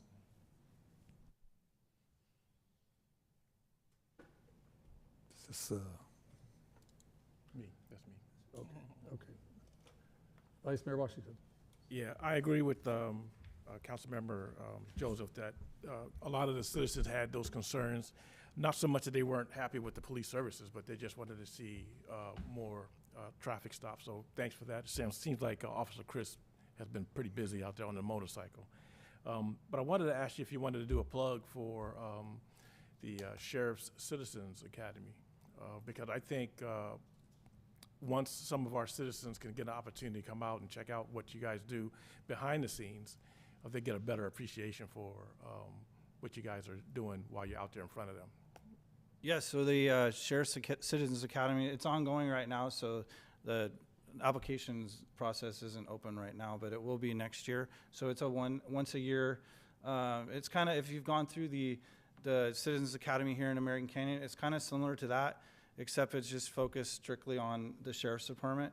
And it's a, I can't remember how many months long it is, but it's weekly and a couple Saturdays here and there. You get to go to the range one day and get some like on-hands training with firearms safety, and then you get to shoot alongside some of the officers and deputies. So it's a good program. I mean, if you don't realize what the Sheriff's Department has to offer, and once you go through that, it's really amazing. So I know everybody that goes through it has a great time. All right. Yeah, I'm a graduate of the Sheriff's Citizens Academy, and it's worth it for the coroner's jokes alone. Okay. Any more comments here?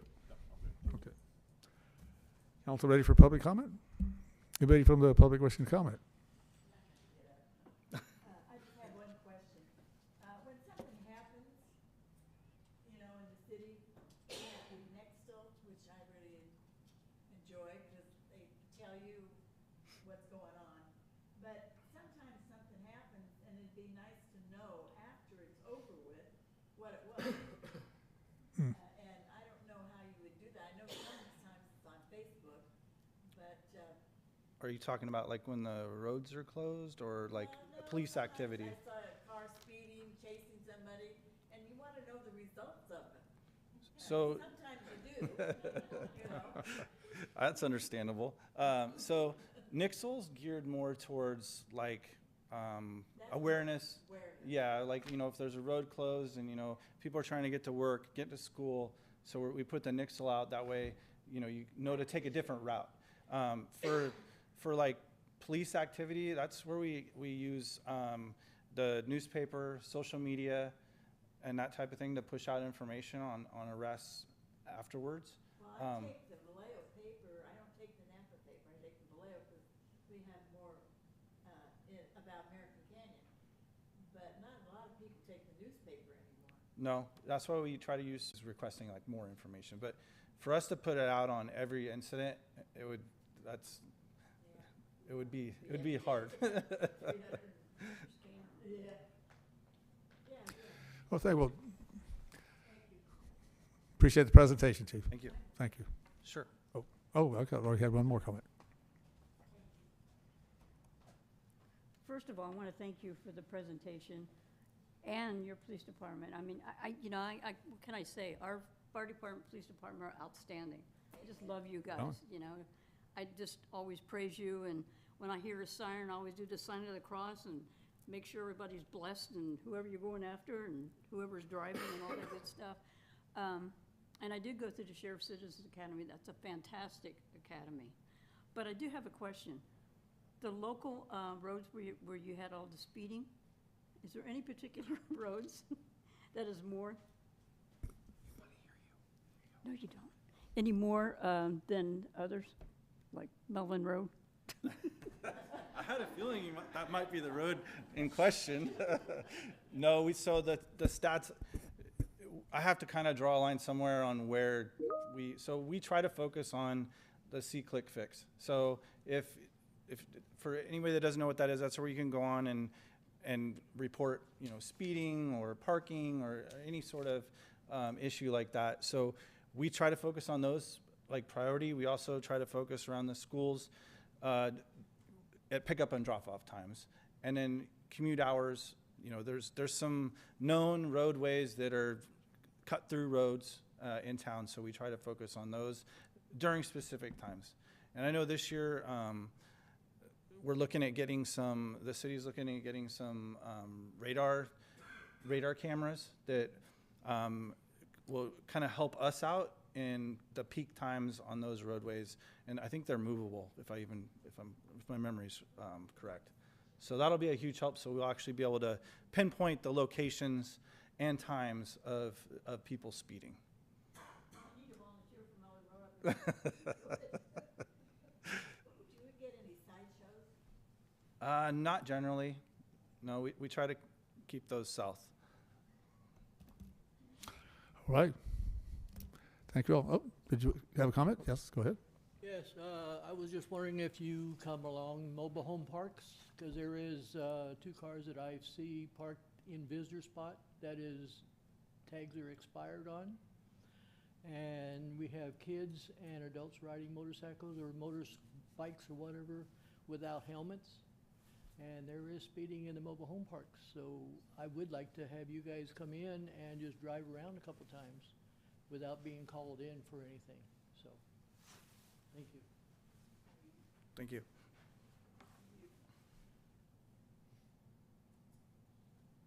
Okay, so if there's nothing further, thank you. Thank you. Appreciate it. Trying to catch up here. I finally got internet connection here. Next up is the management staff oral reports, or our strategic planning session.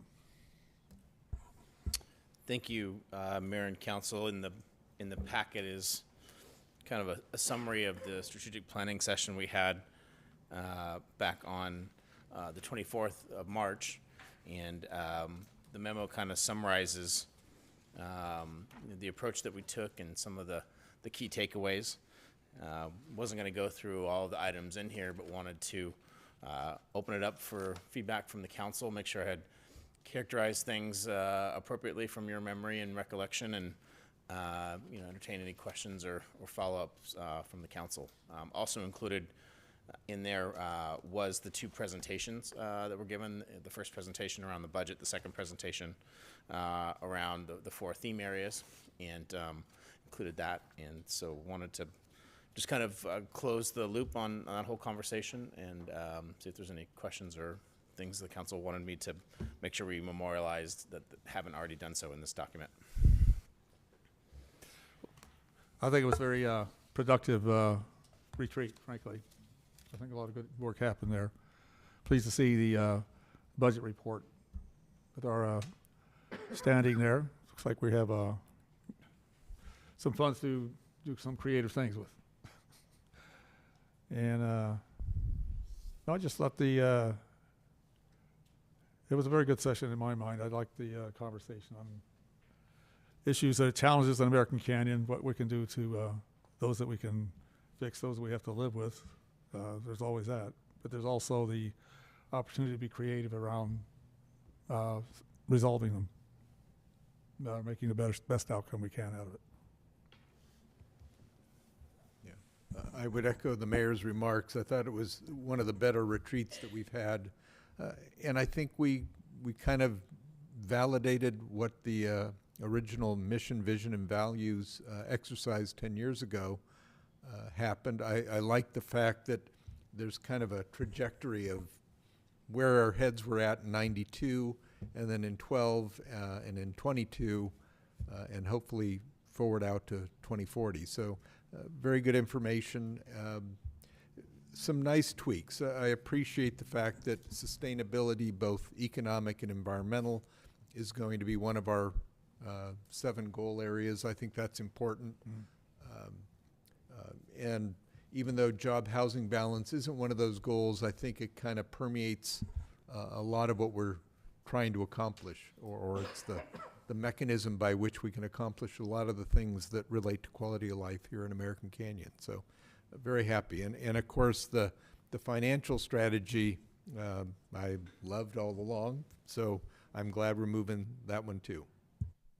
Yeah, thank you. I think it's, when we think back when we started in 92, our population and what we had. I mean, I did a comment, I go back to, you couldn't even, there was no grocery store in American Canyon. You had to go to Vallejo or Napa to buy groceries. We didn't have enough population for a high school. So, you know, we had a daughter who had to get up at 5:30 in the morning, catch the bus, and go all the way up to Bennett High School in Napa. So there were some very good benefits. It has been for growth and projected growth for American Canyon. Yeah, I was at Safeway at 6:30 in the morning. It was open, and ran into Joan Bennett with her shopping cart. I said, well, this is really great to have our own grocery store here. And then all that has taken place since. And then if you look at the planning proposed for American Canyon, you know, there's a great opportunity, particularly with Watson Ranch, I think. That's going to be the go-to place. It will generate a lot of economy for us and really a sense of place. But I do think it's important that we review goals periodically. I don't have a particular timeline in mind, but as we pointed out, sustainability is a huge issue now that wasn't there years ago. And that which we can do to achieve that, I mean, look at what we're doing with the housing and the way we could incorporate sustainability in that building of what we do is very important. So I expect we'll continue to do some really great things. Vice Mayor Washington. Yeah, I agree with both Council Member Joseph and the Mayor.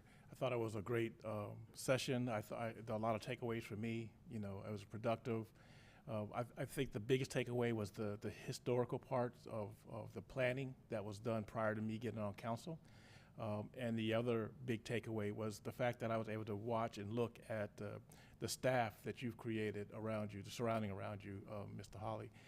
It's a solid staff. If you talk about an A-team, you have an A-team surrounding around you. And I like what each person from finance, I know everybody's not here, but the whole team, Brent, everybody did an excellent job informing us. And I'm confident that our city is in good hands. So that was my biggest takeaway. So thank you. Thank you. I agree. Any comment from council? I like your graphic presentations work well too. You know, I'm more of a visual type of person. And I think well, it's certainly available through the city's webpage, folks who are interested in knowing what it's about. Yeah, I don't look at a dollar bill the same way any longer. What I appreciated most about this session was the high-level review that we were able to do. In the past, we've been, you know, more at the 20,000 feet, 30,000 feet, you know, use the euphemisms there, but this was really up at the 100,000 feet, and it was really a good, you know, a good session to go through and to think through all of those things. It took a little bit to prepare, and I want to thank Brian, Gillette, and Maria, and also, of course, Juan for preparing the early presentation. It took a little bit more to pull this together, and we were originally going to do this in early February, and we had to wait a little bit to pull it together, but it was instructive to go back into the history and to really put all those timelines together.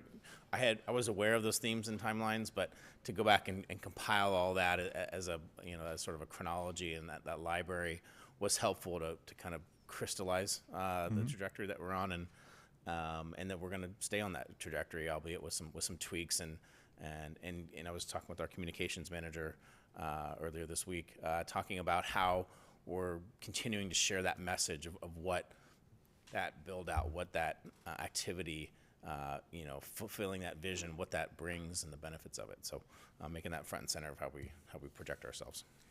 Yeah, I think that was the other big takeaway, is that a lot of what we need to do is communicate to our neighbors and our residents that there's a rationale to what's happening. Yeah. If we don't explain why we're adding all these houses, I mean, it's one thing to say, well, the state's got these levels and meeting them is a state requirement. Exceeding them, on the other hand, has some merit, because as we grow to a larger community, there's certain economic opportunities that are triggered when you're at 30,000 population versus 20. And I think the public needs to know that. They may not like it, but at least they need to understand that there's a rationale. We're not just crazy or, cheap shots would be that we're in the developers' pockets and all that stuff. It's more like there is a strategy involved, but we've got to educate and inform and present that to the public so they know what we're up to. So. Completely that's agree. right on. And part of that, actually, sort of ironic, we do have new people who have come to town. People since 2012, for example, or certainly since 1992. And so the folks who may not have been involved in those early iterations may not even know that there was a rationale to begin with. So You're right. There's definitely an element of that. I think our population in '92 was something like around 9,000 some odd. I think it was like 8,000. Yeah. So that is a good point. Some of us have been around long enough. We know the game plan, and Fran knows the game plan, but you're right. No. There's probably about 12 or 13,000 people who. So we're right on a phase of almost tripling that number, and we're 22, 23 years old, 30 years old. Yeah. Now I'm just looking back here at theme area number 4. I finally got connected to Wi-Fi here, and look at all we've done from 2012 to 2022. Remarkable. Good job. Yeah. Yeah, and actually, Vice Mayor Washington and Councilmember Joseph will be at OSATs tomorrow, kind of making that transition official, if you will, to OSATs and to presenting tomorrow. Good.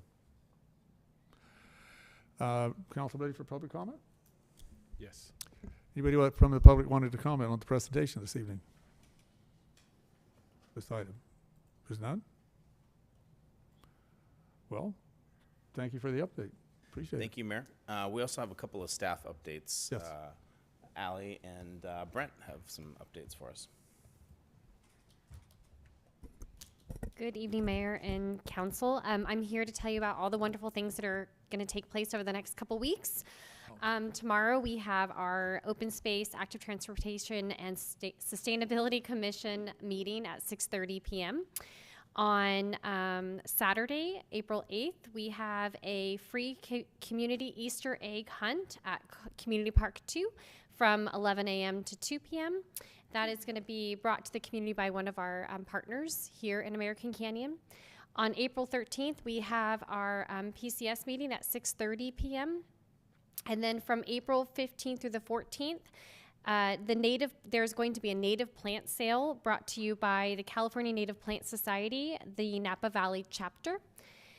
And then on the 22nd, April 22nd, which is Earth Day,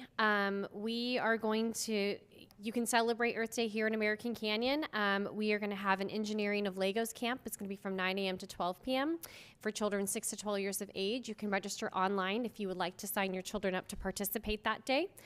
We also are going to be having several activities down at the wetlands from 10 a.m. to 12 p.m. with many partners, which I will list.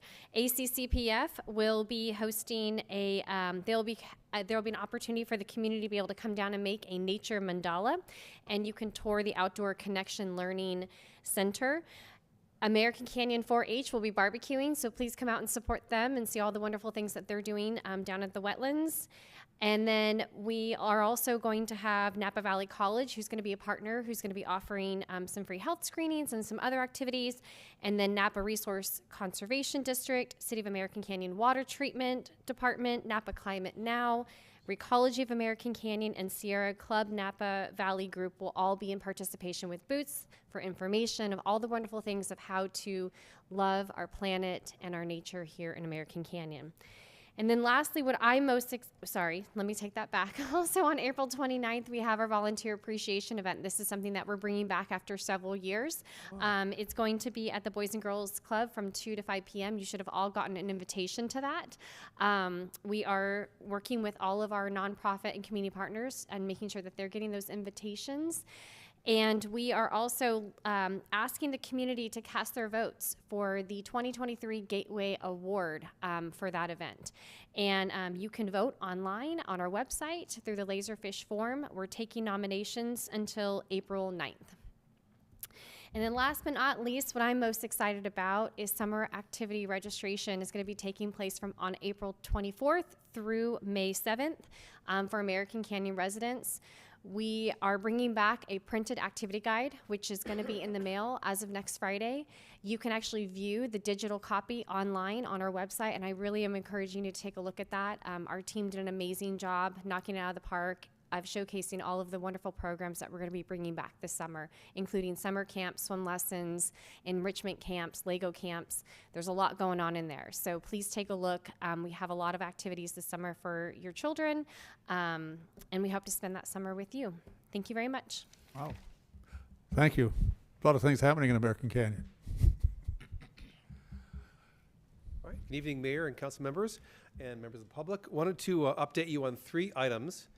For 3 days last week, I joined our 2 new Planning Commission appointees to a statewide Planning Commissioner Conference hosted by the California League of Cities. Devet Muhammad and our Vice Chair, Brando Cruz. And we had a really valuable educational session. We learned all about state laws because being a planning commissioner, it's a very complicated environment in which these decisions are made. And I really appreciate the enthusiasm that our commissioners took to learn what's this all about to become the best commissioners they could. One surprising outcome was we learned among the 500 Planning Commission attendees, planning commissioners are pretty nice people. Oh, wow, good. Which I guess if you think about it, probably isn't that surprising because they have a selfless job that doesn't pay anything. So that are really passionate about their communities. And we particularly met some really great friends there from the city of Yucaipa in Southern California and California City. And so we really bonded, had a great time, and learned a lot, and can't wait to go to the next conference. On my next item, we have a major milestone. The Paoli-Watson annexation area has been evaluated by the California Environmental Quality Act with an environmental impact report, and that is available for public review for 45 days until April 28th, and we'll be discussing it in a workshop at the Planning Commission on Thursday, April 27, here at 6:30. And then finally, in addition to what Ali said about all the action happening in American Canyon, we have on our horizon even more. Just last Friday, we received an application for 2 amphitheaters in the Napa Valley Ruins and Gardens. One is in the spectacular quarry venue, around 1,600 seats, and a second one is within the ruins themselves, a smaller, more intimate venue with flexible space. And so that'll be coming to the Planning Commission probably this spring. And so, yeah, American Canyon will become even more fun and perhaps a little bit highbrow. So that's my update for you. Looking forward to that. Thank you. Taylor Swift, anyone? That's all we had, Mayor. Thank you. Oh, thank you. I was just thinking of what band can we get there for that performance. It's not going to be Bottle Rock, okay? It's not going to be 100,000 people, but we'll get quality performers, maybe a lot of local talent as well. Okay, moving on, we have council committee reports. So, comments, and after that, we'll take up any future agenda items.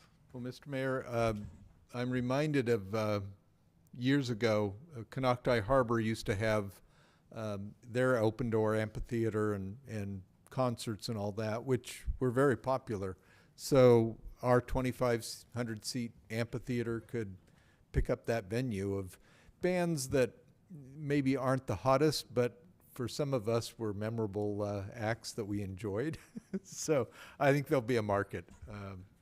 Oh, definitely. I think, you've got the new talent, the new wave moving. And Up and we have coming and established Yeah. oldies but goodies. Thank you. Anything you'd like to add further to your report? Not really. I mean, I was, some of the things that happened after this, the meeting you and I were at in Sassoon, I thought was pretty important. Yeah. And I was there for the Visit Napa Valley's annual showcase, which was educational and entertaining, and they had great appetizers. So, Councilmember Oro, you were missed. But I tried to eat as much as I could on your behalf. Of course. Councilmember Oro, good to have you back. Yeah, thank you very much. I really don't have anything to report. I've been laid up in bed for the last couple of weeks.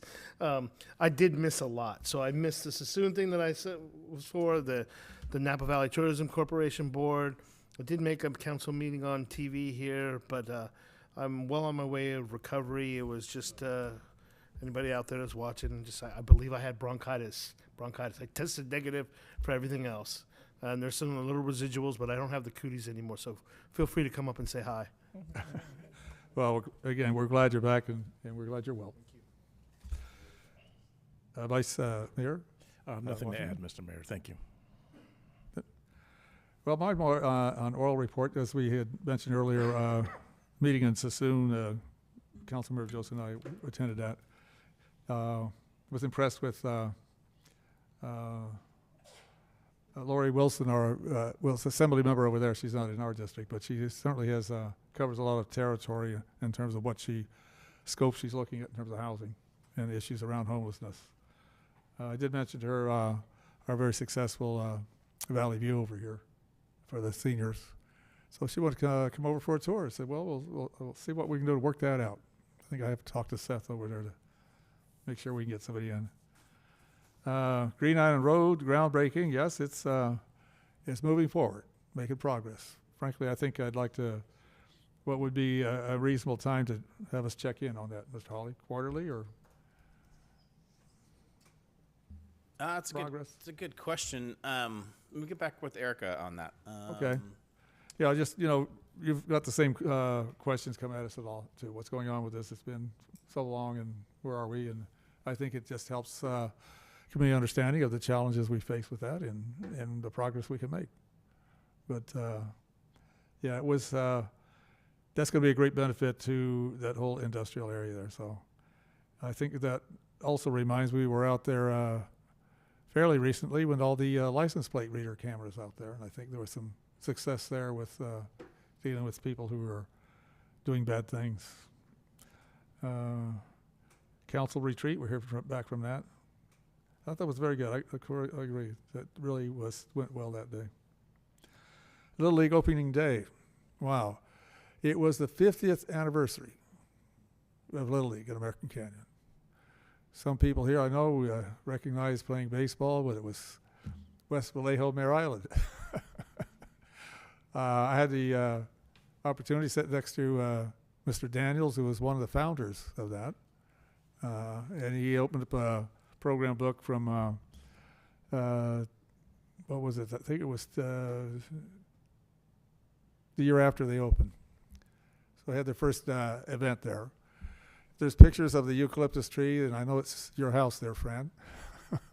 Field was flat. All right. Yeah, it's just the construction of the clubhouse, et cetera. It was so American Canyon. We need something like this. I hope we don't ever lose it. Yeah, well, yeah, you're right, because we can't. But it was a community effort to do it. And I don't think it was too long after that Kimberly Park became a community event as well. So that spirit is here, and that's one of the great values of American Canyon. American Canyon Fire Protection District, promotion to our captain, E.J. Oblos. Mm-hmm. Yeah, that was, wow, good for him.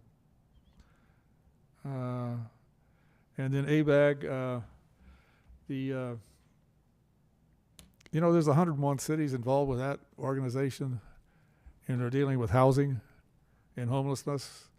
And League of California Cities, I would really encourage more of a connection between the two, because the ABAG is the one that hands out the housing numbers, and you hear those meetings go very long, and for a very good reason.